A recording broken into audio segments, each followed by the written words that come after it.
What will it be like tomorrow that this one counts for real as the first time go around as the head coach of the Roughriders? I look very forward to it. We've got a good football team. We've got some excellent character in our room. Look forward to seeing where we stack up. With a lot of talk about work in progress, how much is this still a work in progress as much as this game matters? Well, I mean, everybody's a work in progress. As you saw last week, there were some, everybody thought that Edmonton and Calgary were the world beaters, right? And they ended up getting beat. So we've got to go out and we've got to play a solid football game against a very good football team in Toronto. They're very well coached, and they didn't play very well last week. And we're not the only ones that know that. They know it as well. They're very well coached, and you'll see a different Toronto team roll in here. A little bit different defense than we thought you'd have when you announced the roster last week. Changes like that, what are the differences getting those two Calgary guys and Toronto Edmonds down? What's it like? What do you think this defense is going to be like with all those changes? We're going to be very good. We're going to be very fast, very athletic, and look forward to seeing exactly how we play. What are you reading the fact that Newsom's is a starter and Lemon is? Yeah, you know, starters don't matter for us. We've got a lot of guys that can play. We rotate a lot, so.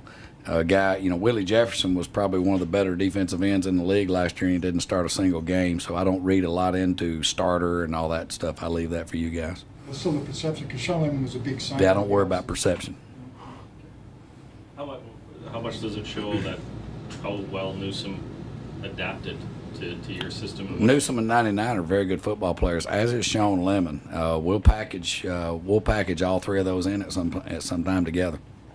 You talk about it always being a work in progress, but is the team coming together, do you feel, ahead of week 1, week 2? Well, you know what? That'll be decided tomorrow night. Like I told the team today, this is for real. This is our first regular season game, and so, you know, we've talked a good game. Now it's a matter of seeing exactly where we are. What do you think when you saw the banner for Darian Durant outside the stadium? That's pretty big honor for a guy that's still playing the game. Did you have to talk to him a little about that, keep his head? I didn't know there was a banner out there. That's news to me. He comes in a different way. Yeah. That's news to me. I'll try to see if I can take a look at it today.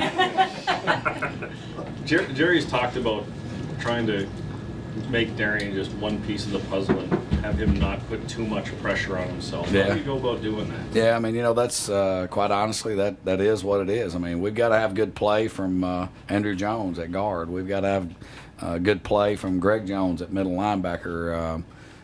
You know, quarterback's a very important piece. Don't get that understated. I mean, he's got to come in and play, but he needs to let the system work for him and just come in and be Darian Durant. Don't try to do anything above that.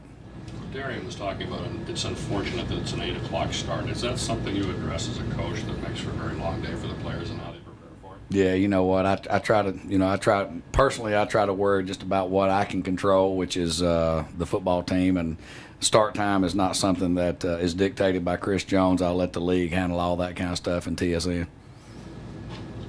You gave Curtis Steele a kind of a vote of confidence early on in camp, basically saying, you know, he was the go-to guy.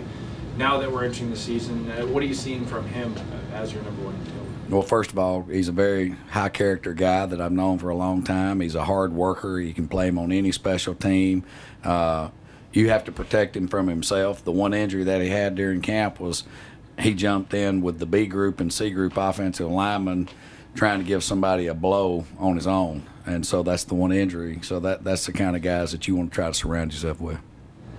Is there an advantage to going against a Rich Stubler defense, knowing that your defense isn't always more by group than like person, as opposed to, you know, on your depth chart? Is there an advantage to your offense kind of being able to prepare for that, knowing that? You know what?